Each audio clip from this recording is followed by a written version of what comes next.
Jalur 1.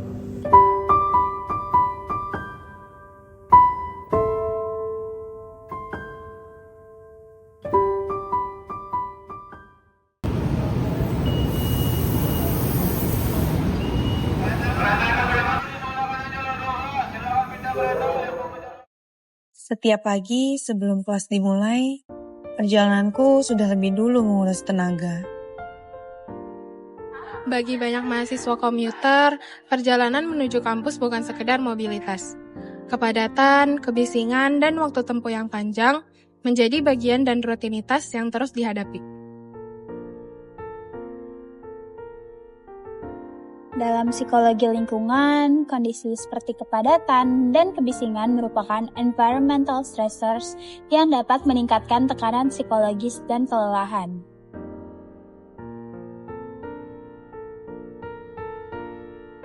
Menurut Conservation of Resource Theory, energi, perhatian, dan juga kapasitas mental merupakan sumber daya yang terbatas. Ketika perjalanan menghabiskan sumber daya tersebut, individu memasuki aktivitas utama dengan kondisi yang sudah terkuras.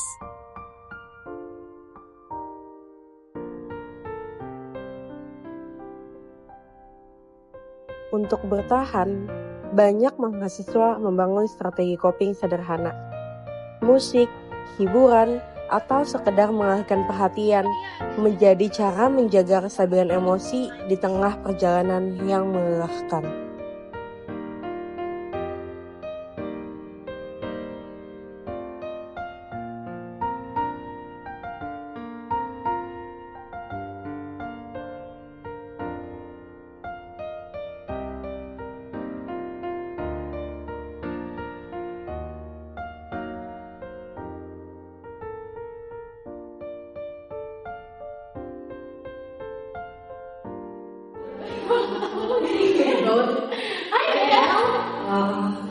Capek banget kayaknya. Capek banget, gila, macet, rame. Pasti numpuk banget ya tadi, kayak outlet DJ itu. Seperti biasa. Kelelahan yang terjadi di perjalanan tidak berhenti ketika sampai di kampus. Konsentrasi menurun, kemampuan menyerap materi berkurang, dan performa akademik dapat ikut terdampak.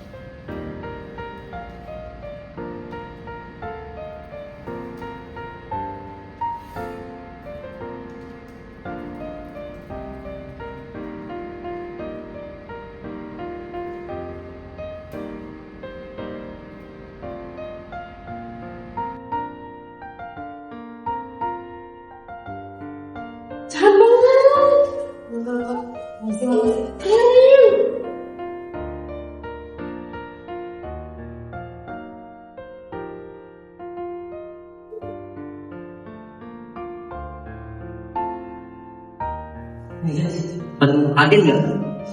Yuk, ya. Kayaknya gue langsung deh. Kenapa? Takut macet, rame. Sih, udah, kalian aja. Udah. Beneran aja ngomong. Beneran, santai aja. Beda sih, tandingnya. Yuk.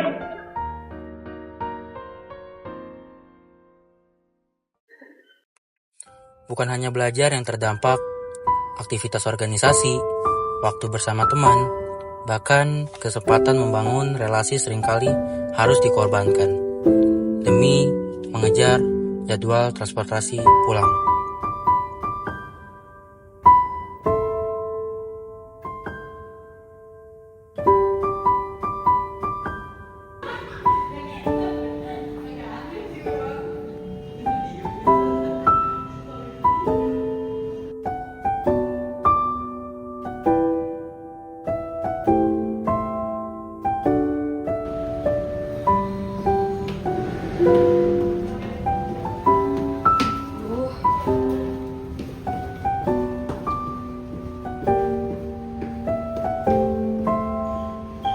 Dalam transactional model of stress and coping, individu berusaha menyesuaikan diri dengan tekanan yang dirasakan.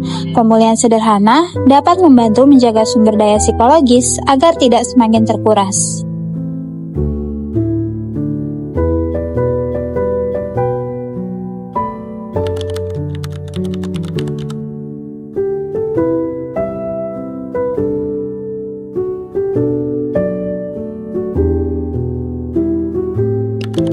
Telat bangun terus ketinggalan kereta, misalkan tadi kan gagal review pelajaran gitu misalnya, nah itu jujur ngaruh sih.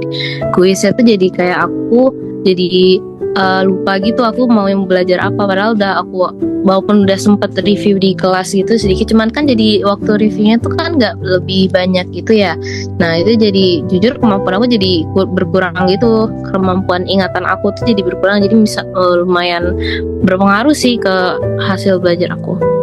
Jujur kalau sebelum kelas, kalau misalnya kelas pagi itu kan juga penuh ya ke KRL-nya, itu jujur juga capek sih, udah belum mulai kelas aja jadi udah capek banget karena kegencet banget. Kalau pagi-pagi tuh KRL arah Tanah Abang tuh jujur sangat amat kegencet banget, jadi udah misalnya mentalnya nih udah capek nih karena kelas pagi, terus fisiknya tuh juga capek karena harus berdiri dan harus kegencet-gencet gitu sama orang lain. Soalnya kan aku gerbong wanita juga ya, dan gerbong wanita itu tuh paling sering ribut gitu. Kalau misal orang tuh kedorong-dorong, mereka tuh saling teriak-teriak gitu kan, itu kan jadi udah fisik aku sakit, mental aku juga jadi kayak wah.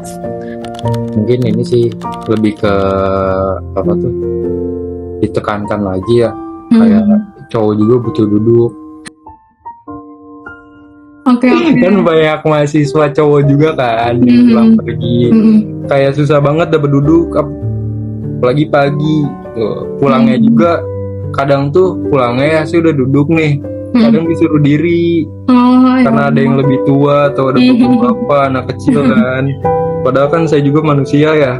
Iya sih, kayak tertinggal sih bisa dibilang iya.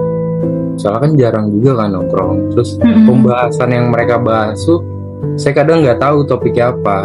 Ya organisasi pun saya nggak ada ikut, teman-teman saya ikut kan. Kayak bingung juga ngebalasnya apa.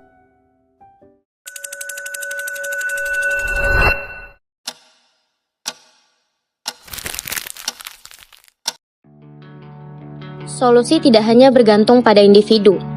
Transportasi yang lebih terintegrasi, kapasitas yang memadai saat jam sibuk, informasi perjalanan yang jelas, dan juga ruang transit yang nyaman dapat membantu mengurangi tekanan psikologis pengguna.